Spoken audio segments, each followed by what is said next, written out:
Hi అండి, అందరికీ నమస్కారం. వెల్కమ్ టు మై ఛానల్ సచి రుచి. ఎప్పట్లాగానే ఈరోజు కూడా ఒక మంచి రెసిపీ చూపించడానికి మేము ముందుకు వచ్చేసాను. మరి అదేంటో తెలుసా? అయినా మీకు ఆల్రెడీ థంబ్నెయిల్ చూసి ఐడియా వచ్చేసి ఉంటుంది కదా. చక్కగా నాటు చిక్కుడుకాయలతో చేసుకునే చిక్కుడుకాయ నిల్వ పచ్చడి ఎంతో టేస్టీగా ఉంటుంది. అసలు ముద్ద ముద్దకి ఒక్కొక్క చిక్కుడుకాయ కొరుక్కొని తింటే ఉంటుంది. ఆహా! మరి అది ఎలా చేయాలంటే, ముందుగా ఒక చిన్న బాండీ తీసుకొని 2 స్పూన్ల మెంతులు వేసి నూనె వేయకుండా డ్రై రోస్ట్ చేసుకోవాలి. ఇలా మంచిగా రంగు మారే వరకు వేయించుకొని పక్కన పెట్టుకోవాలి. ఇప్పుడు కొంచెం పెద్ద బాండీ తీసుకొని అందులో వేరుశనగ నూనె మాత్రమే వాడాలి పచ్చడికి. ఆ నూనెని 1/2 కేజీ తీసుకొని బాగా కాగనివ్వాలి. నూనె కాగాక కేజీ చిక్కుడుకాయలు తీసుకొని కొంచెం కొంచెంగా వేసుకుంటూ వేయించుకోవాలి. ఇవి ఊరు నుంచి అమ్మ తెచ్చిందండి. చాలా బాగున్నాయి. పచ్చడి ఆల్రెడీ నేను వాయిస్ ఓవర్ చెప్పేపటికి ఆల్రెడీ టేస్ట్ చూడడం అయిపోవడం కూడా అయిపోయింది. చిక్కుడుకాయ పైన ఉండే తోలంతా చక్కగా మెత్తబడి అలాగే కొంచెం ముడతలుగా రాగానే తీసేసుకోవాలి. మరీ ఎక్కువ కాలనివ్వద్దండి. ఇలా కొంచెం వేగితేనే చాలా బాగుంటుంది పచ్చడి. ఇప్పుడు ఇలా కొంచెం వేగాక తీసి పక్కన పెట్టుకోవాలి.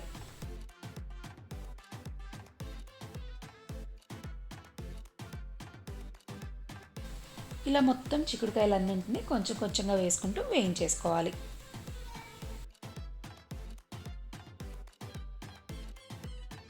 ఇప్పుడు ఒక మిక్సీ జార్ తీసుకొని అందులో ఇందాక వేయించుకున్నాం కదా మెంతులు, అవి వేసుకొని వాటితో పాటు 150 గ్రాముల వెల్లుల్లి రెబ్బలు వేసుకోవాలి. వెల్లుల్లికి పైన స్కిన్ తీయవసరం లేదండి.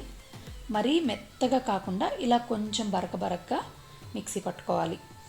ఇలా ఉంటేనే పచ్చడికి మంచి టేస్ట్ వస్తుందండి. ఇప్పుడు దీన్ని మిక్సింగ్ బౌల్లో తీసుకొని అదే మిక్సీ జార్లో కొంచెం గోరువెచ్చని నీళ్ళలో నానబెట్టిన చింతపండు వేసుకోవాలి.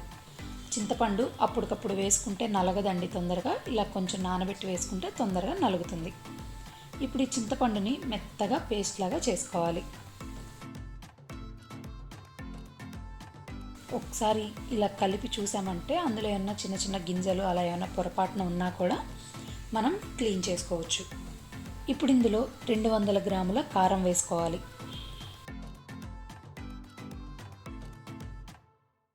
ఇప్పుడు ఉప్పు వేసుకోవాలండి. కారం కన్నా కొంచెం తక్కువ వేసుకోవాలి. అంటే ఒక 175 గ్రాములు అనుకోండి. ఇప్పుడు దీన్ని ఉప్పు కారం చింతపండులో బాగా కలిసే వరకు మిక్సీ పట్టుకోవాలి. ఇలా మెత్తగా అయ్యాక దీన్ని తీసి ఇందాక మనం వెల్లుల్లి రెబ్బలు వేసాం కదా, అందులో వేసేసి బాగా కలుపుకోవాలి. మీకు ఇంగ్రీడియంట్స్ లిస్ట్ అంతా ఏమేమి ఎంతెంత వేసుకోవాలనేది తెలుగు ఇంకా ఇంగ్లీష్లో డిస్క్రిప్షన్లో చాలా క్లియర్గా రాశానండి. స్క్రీన్ షాట్ తీసుకొని చదువుకుంటూ చేసుకోండి. ఇలా కలిపేటప్పుడే ఒక స్పూన్ పసుపు కూడా వేసి బాగా కలుపుకోవాలి. ఇప్పుడు ఇదంతా బాగా మిక్స్ అయిపోయాక ఇందులో ఇందాక వేపి పెట్టుకున్నాం కదా చిక్కుడుకాయలు, అవన్నీ వేసి చిక్కుడుకాయలకి బాగా పట్టేలాగా ఉప్పు కారం బాగా పట్టేలాగా కలుపుకోవాలి.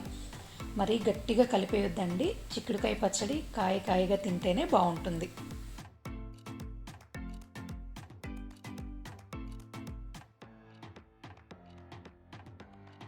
ఇలా పచ్చడిని బాగా కలిపేసుకొని ఓ పక్కన పెట్టేసుకొని ఇప్పుడు తాలింపు వేసుకుందాం. ఇందాక మిగిలింది కదా నూనె, అదే నూనె మళ్ళీ స్టవ్ మీద పెట్టుకొని వేడి చేసి అందులో ఒక 2 స్పూన్ల ఆవాలు వేయాలి. ఆవాలు కొంచెం చిటపటమన్నాక అప్పుడు ఇందులో 3 స్పూన్ల పచ్చిశనగపప్పు వేసుకోవాలి. పచ్చిశనగపప్పు కూడా కొంచెం వేగాక అందులో 2 స్పూన్ల సాయి మినపప్పు, ఇంకా కొన్ని ఎండుమిర్చి ఇలా చిన్నగా ముక్కలు చేసుకొని వేసుకోండి.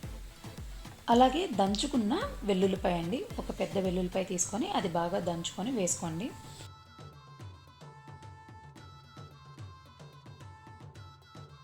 అలాగే 1/2 స్పూను ఇంగువ. అసలు ఈ తాలింపు వేసేటప్పుడు ఇంట్లో గుమగుమలాడుతుందండి. ఆహా! అలాగే ఒక 2 స్పూన్ల జీలకర్ర, ఇంకా చేతి నిండుగా కరివేపాకు. ఇదంతా వేసి బాగా ఎర్రగా వేగనివ్వాలి తాలింపుని. తాలింపంతా బాగా ఎర్రగా వేగాక స్టవ్ ఆఫ్ చేసుకొని వేడిగా ఉన్నప్పుడే ఇందాక మనం పచ్చడి పక్కన పెట్టుకున్నాం కదా, దాన్ని ఇలా మధ్యలో కొంచెం హోల్ లాగా చేసుకొని వేసుకోవాలి. తాలింపు అంతా ఒకటేసారి కాకుండా కొంచెం కొంచెంగా వేసుకొని కలుపుకుంటే, ఒకళ్ళ ఉప్పు కారం అవన్నీ వేసాం కదా, ఏమన్నా పచ్చివాసన ఉన్నా కూడా ఈ వేడి వేడి నూనె పోసేపటికి ఆ పచ్చివాసన అంతా పోయి మంచి ఫ్లేవర్ వస్తుంది పచ్చడికి. ఇలా మొత్తం తాలింపు అంతా వేసేసి బాగా కలిపి ఒక 2 రోజుల పాటు చిక్కుడుకాయలకి ఉప్పు కారం బాగా పట్టేలాగా ఓ పక్కన పెట్టేసుకోవాలి. ఒక 2 రోజులు ఆగాక చక్కగా తీసుకొని వేడి వేడి అన్నంలో వేసుకొని ఇంత నెయ్యి వేసి అలాగే ఒక్కొక్క ముద్దకి ఒక్కొక్క చిక్కుడుకాయ తింటుంటే ఉంటుందండి నా సామిరంగా. ఆహా, ఆ టేస్టే వేరు. మరి మీకు కూడా నచ్చింది కదా? మీరు కూడా ట్రై చేయండి ఈసారి చిక్కుడుకాయలు దొరికినప్పుడు. ట్రై చేసి మీకు ఎలా వచ్చిందో నాకు కామెంట్స్లో చెప్పండి. అలాగే ఈ రెసిపీని మీ ఫ్రెండ్స్ అండ్ ఫ్యామిలీతో షేర్ చేసుకోవడం అస్సలు మర్చిపోవద్దు. మరి ఇలాంటి ఇంకెన్నో వంటల కోసం సచి రుచి ఛానల్ని తప్పకుండా సబ్స్క్రైబ్ చేయండి. థ్యాంక్స్ ఫర్ వాచింగ్ సచి రుచి.